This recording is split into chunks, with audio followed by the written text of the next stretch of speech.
Salutations, Staff Sergeants. Automatic here for Automatic Games, and thanks for joining me for this third and final installment of The Runner. Just one of the video series that are part of my Battlefield 1 video compilation. By myself. I called Foster an idiot. Now, Frederick Bishop, he's decided to, well, sort of go against orders and move up to Fort Nobet. It's a Byzantine fortress.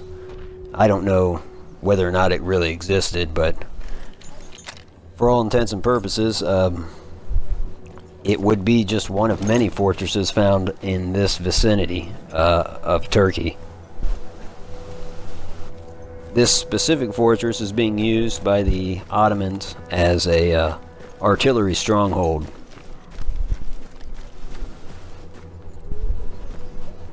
Now he wants to get up there and relieve the soldiers that are there, including his young friend Jack Foster. As you may know from the previous episode, a general retreat has been ordered by regimental command. However, the troops that have moved this far forward have no way of knowing that the retreat's been issued. Their only indication might be that the dreadnoughts have opened up with an artillery bombardment, which sure enough will set its sights on Fort Nobet. Nice little bayonet charge there. Now, I've focused quite a lot on the negatives of the Gallipoli campaign, but there are some glimmers, there's some silver lining, basically. And that would be twofold. One, the Anzac troops prove themselves. Anzac stands for Australian New Zealand Army Corps. British High Command didn't have a lot of faith in those guys, and in fact, they were basically put as far out east as possible, rather than sent to the Western Front.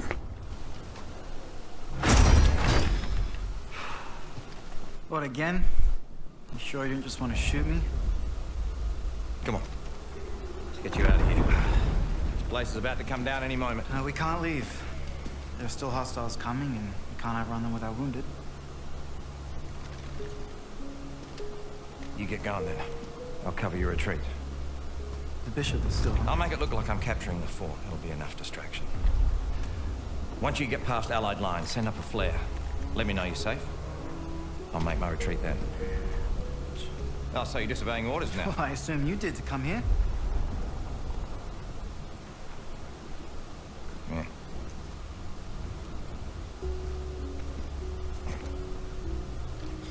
Now. You're a proper Aussie now. Gotta look the part. Right. Up and at him, lads! Let's go.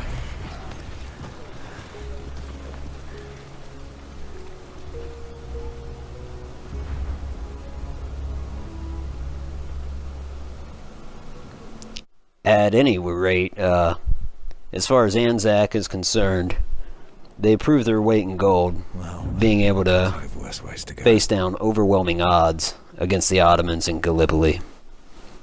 And they showed the world that they could fight shoulder to shoulder with British Fusiliers.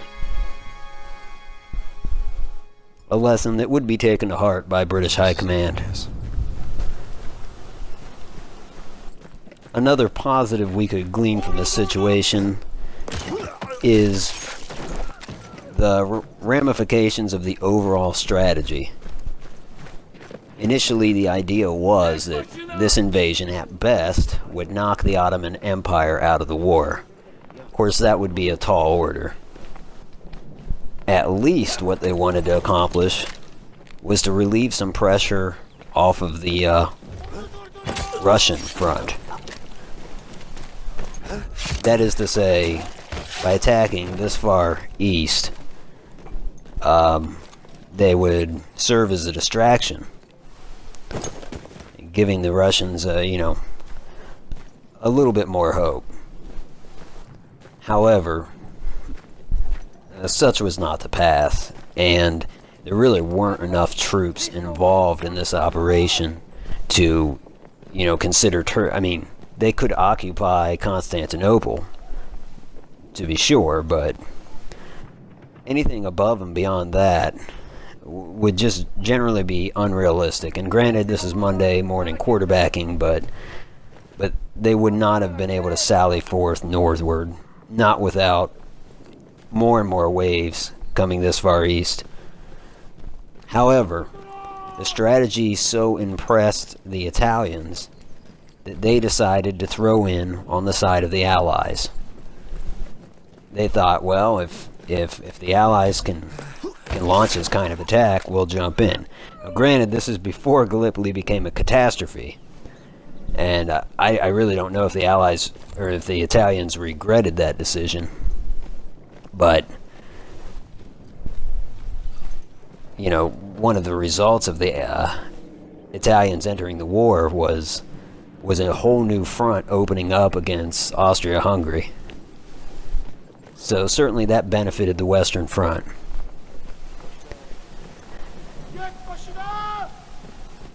So far, Bishop has stealthily made his way through this Byzantine fortress.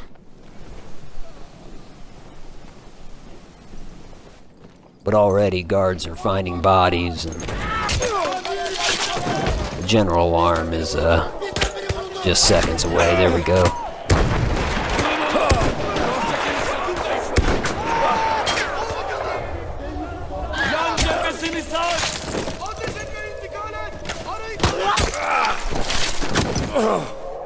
Now, certainly as far as characters are involved, I've mentioned before, Winston Churchill will recover, and he'll, as you all know, become Prime Minister.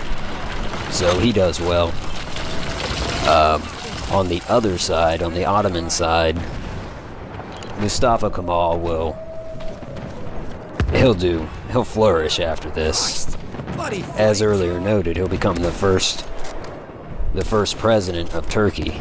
And prior to that, he'll tour the Western Front, meeting with Ludendorff, von Hindenburg. He'll even get to meet the Kaiser himself, Wilhelm II. And obviously, for somebody in the Central Powers, that's a high honor.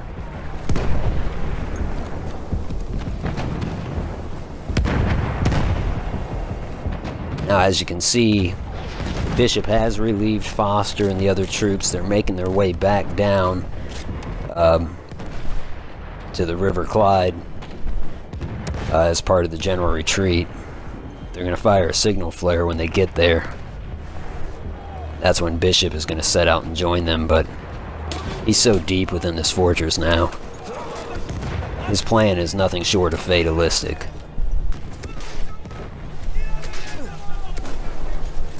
To keep a little transparency, this is my second playthrough of this part. My first time through, a flamethrower trooper got the best of me. He basically barbecued Frederick Bishop, and I felt that wasn't a sufficient ending.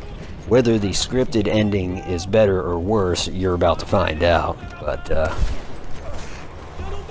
I thought that was rather anticlimactic. So yeah, I had another go at it.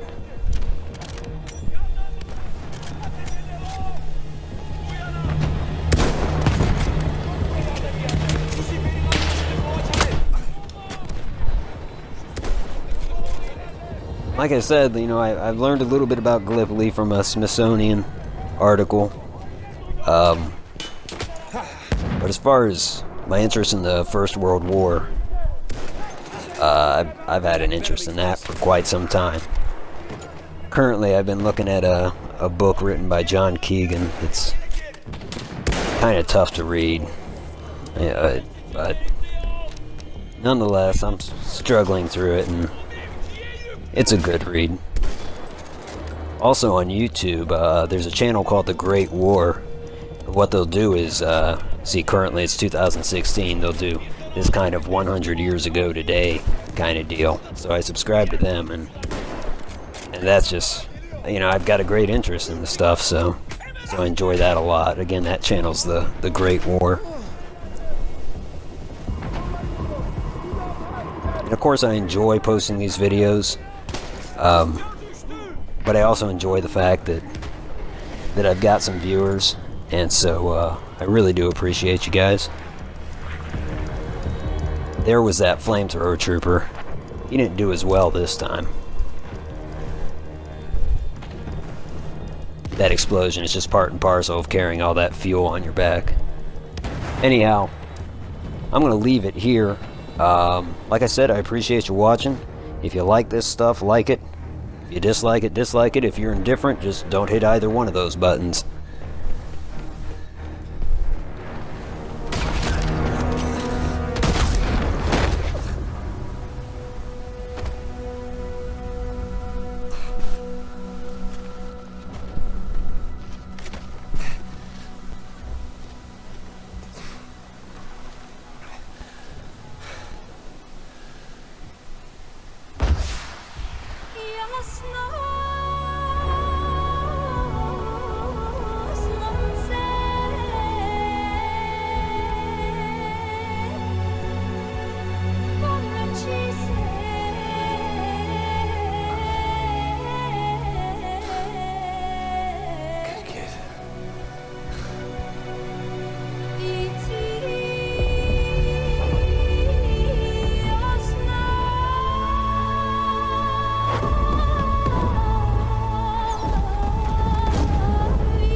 This has been Automatic for Automatic Games.